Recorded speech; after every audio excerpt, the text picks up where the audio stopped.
What's going on, everybody, and welcome back to the channel. My name is Nathan, and on this planet we send it. And what we're going to be getting today, well, we're going to be getting into day 2 on the Rubicon. We're just now leaving Buck Island. And I tell you what, it was it's not too crowded right now, and I'm going through obstacles here, going through a little water crossing, and I'm gonna have to put on lockers already first thing in the morning. Okay, we're getting in it. So let me get a little bump here, and now we're up. All right, lockers off. All right, so getting out of here, out of Buck Island right now. Buck Island's pretty cool. You know, there was some people revving up engines, playing music throughout the night, so that wasn't too cool. But so varying levels of sleep among the crew here. And as a matter of fact, Joe, thank you again for inviting me out here. I'm extremely grateful. I mean, obviously this is the Rubicon, and I'm able to be doing this video on the Rubicon. It is just absolutely awesome. You know, and for everyone else, I'm probably not getting all the videos that I would like to, but I tell you what, it is something that you're just gonna have to experience for yourself. And I will tell you, this is definitely a gauntlet of trails. None of the obstacles are that difficult. You know, obviously I mentioned I didn't, as I'm getting super off camera right now. You know, I didn't make it through Little Sluice without being winched. I just fell down and I just couldn't get out of this rut I was in.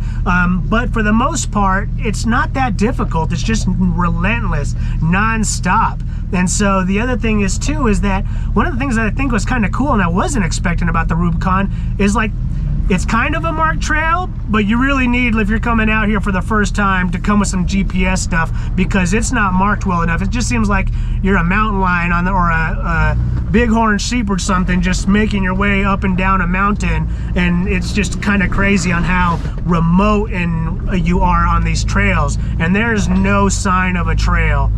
But the plan for today is we're just going to continue on with day 2. I'm going to give you guys as much video as I can to give you guys a good idea of what it's like here on the Rubicon. And then we'll go ahead and we'll be ending the day at, oh dang it, I forget the end. I forget the location, but we'll be ending there to where we'll probably be getting in and have a little bit earlier of a campsite. And at one of the islands or whatever here, just a little bit. Maybe I'll even get in the water depending on how I'm feeling. All right, I got a plan in place. Risks are acceptable. Let's go ahead and send it. And I'm going to do a quick intro addendum. I definitely want to emphasize that as soon as you break camp, you are into it. You saw me right there putting on lockers and having to go up just a little lip. Tires are wet, so had to get a little bump. But as soon as you actually start getting to the area where you're about to leave Buck Island, you're already going up a waterfall that I'll be showing here pretty shortly. So this helicopter, what you see here is we did the trail about 3 weeks prior to the Jeepers Jamboree doing their event, and the helicopter, at least I don't know if we got confirmation. We suspected this was the president of the Jeepers Jamboree, who was bringing out some engineers from Jeep, showing them the Rubicon Trail from the helicopter. Again, I didn't necessarily get confirmation from that, but our San Diego Jeep Club president spoke to the gentleman, I believe the day before, and that's what he said he was doing. So we think this is him, but we are not too sure. Now that I've had a second to go over all the video clips, I think the plan for this video is I'm going to highlight how each rig had different lines. You know, some being significant, some being not so significant. But even, you know, obviously there's going to be the comparison of like LJ to JL and TJ, but even like JL to JL, slight modifications meant either success or challenge based on the lines that were available. Case in point, using the waterfall that I was telling you about, that you got to kind of go up with a hard and an easy line. The first 3 vehicles did the hard line, and you can kind of see Bling, the blue Jeep here, setting up. The Bling is a JL on 40s, and it has a LT1 10-speed, and unfortunately I turned off the camera briefly and only caught it barely as it was going up, but listen to that V8 roar.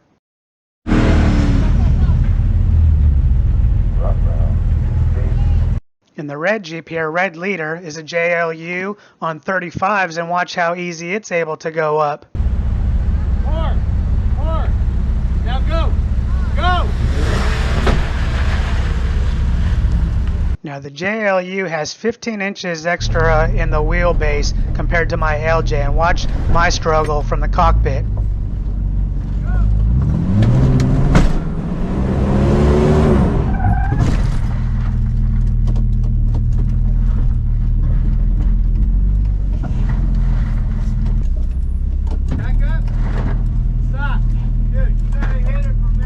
Okay. Stay in it. Yep. On the count of 3, 2, 1, go. So I was able to make it with full send, but let me show you the easier line here. I believe Arnie here in the TJ, he took the easier line that you can kind of see the JLU going around, and you can see the rest lining up behind him.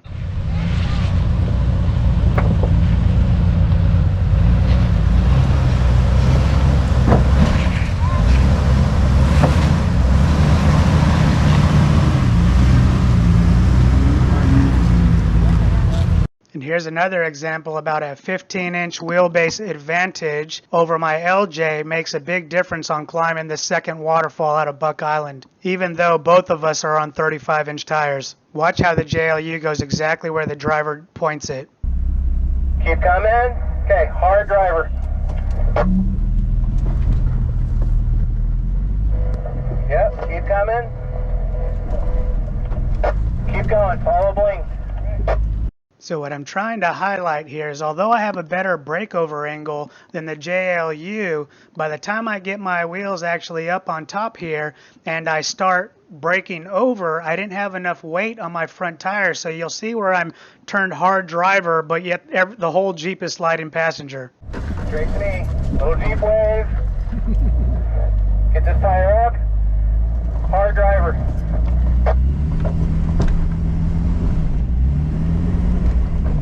Yeah, you got her. Fight for it. Keep going. Keep going. Yeti here, a JKU on 35s, only had front lockers and still was able to kind of point where it wanted to go. Although it did have a little bit more challenge on the smaller breakover angle, as you can hear it grinding on the bottom here. Keep going straight. Good.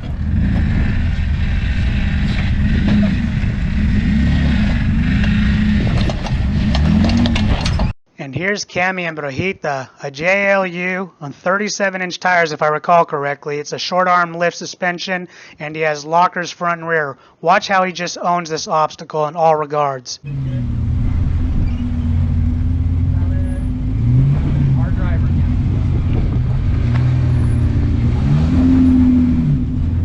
Keep going. Hard driver. Good climb. Good climb. Climbing out, man. You got it. And here's Brian in another JKU. The difference is being to Yeti, he had 37 or maybe 38-inch tires. He had front and rear lockers. So you'll see how he's able to just crawl this up without having to do any bumps, just making it look easy and avoiding any sort of scraping on the belly plate.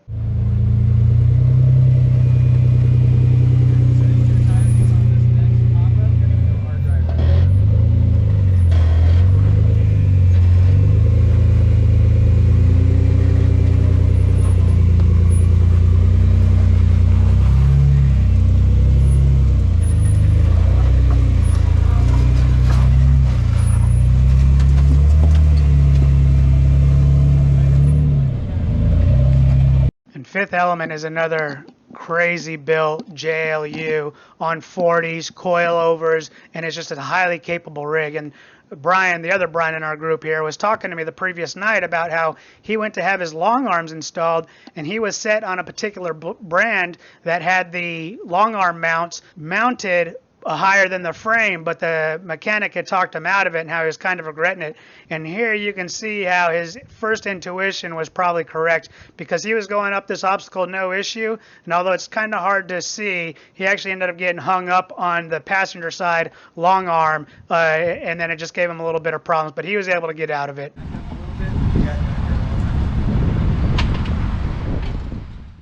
And as soon as you get up those two waterfalls, you're now leaving Buck Island. So I wanted to get one last scene of the beauty before we got out of here. Now, before we continue on with the trail, I kind of want to talk about a memory of a gentleman named Rick, one of the San Diego Jeep Club members. He was set a few years ago to attend the Rubicon with the Jeepers Jamboree. But unfortunately, he had woken up just a little bit late. But anyways, he tried to attempt to still catch up. He even checked in with the Jeep Honor Badge system, and he was on his way out. He got to the gatekeeper and realized, you know what? It's probably not a smart idea to do this on my own, so he turned around. But fortunately, there was a group of San Diego Jeep Club members going 3 weeks later, so he decided to hop in with them. However, tragically, Rick passed away and did not make the trip.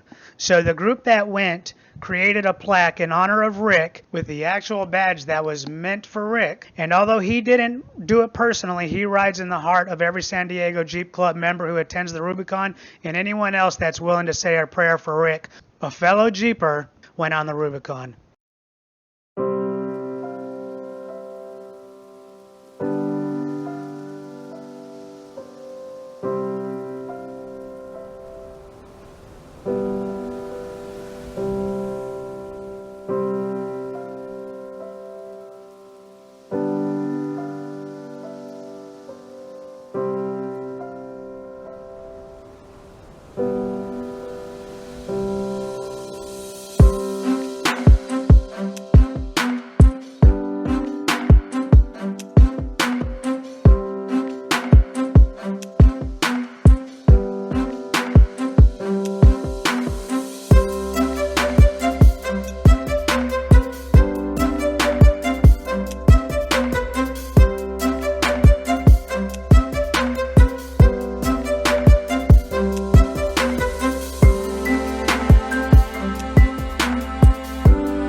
So everything was going good until it wasn't, when I unfortunately took damage to my transmission pan by this rock that I fell. And we can kind of see I left my mark here in front of Fifth Element.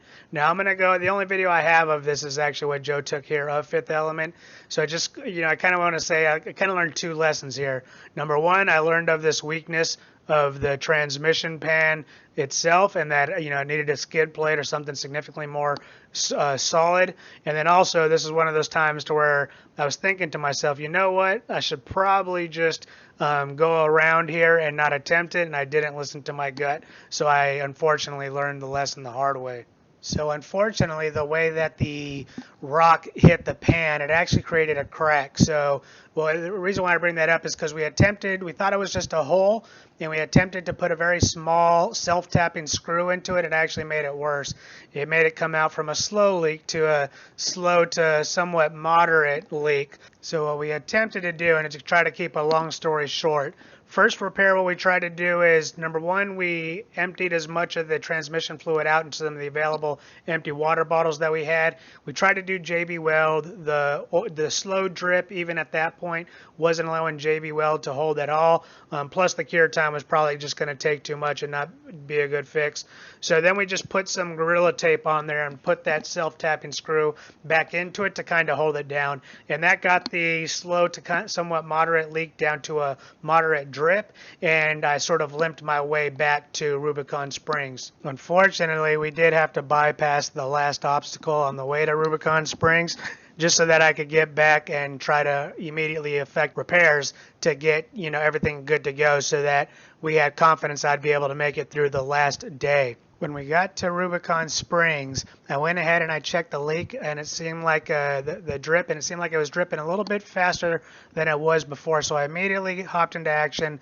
I pulled the self-tapping screw out and the tape, and I just leaked it into this container underneath my LJ. And then after that, I did a JB Weld attempt again after it completely stopped the drip. I did 3 different coats, spaced out about 45 5 minutes apiece, allowing the JB weld to sort of harden a little bit more every time, make it a little bit more malleable, and I completely closed up the leak. We went ahead and put the fluid in the next morning, and it held. And I will say, almost 2 weeks after that repair, I thought JB weld was starting to fail, as you can see by this picture, but now that I'm looking at it, and now that I've replaced it also, I think that the whole gasket started to fail, looking at this picture. But regardless, this is what my new transmission pan looks like. It's significantly thicker, much more durable, but I still may end up getting a transmission pan skid plate for the future. And as the saying goes, things happen in threes. Red leader, the JL in front of me, had over-articulated to where the sway bar came down, and as it articulated the other way, it didn't want to come back up and bent the end link, as you can see here. Fortunately, we were easily able to do a quick trail fix, and he had extra links and replaced them as soon as we got to the camp. So once we got the Jeep situated, I felt like I needed to take a little plunge here into the water. This little stream here is from snow runoff, and it was estimated to be about 47 degrees, as you'll be able to see my reaction here.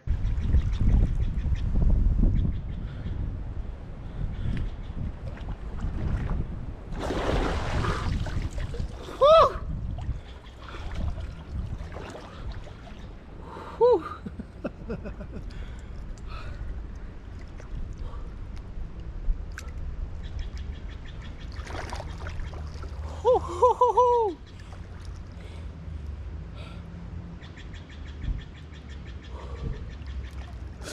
That water was definitely cold, but I tell you what, it helped me sleep good that night because I didn't feel sticky just by doing just this quick little dip into the water.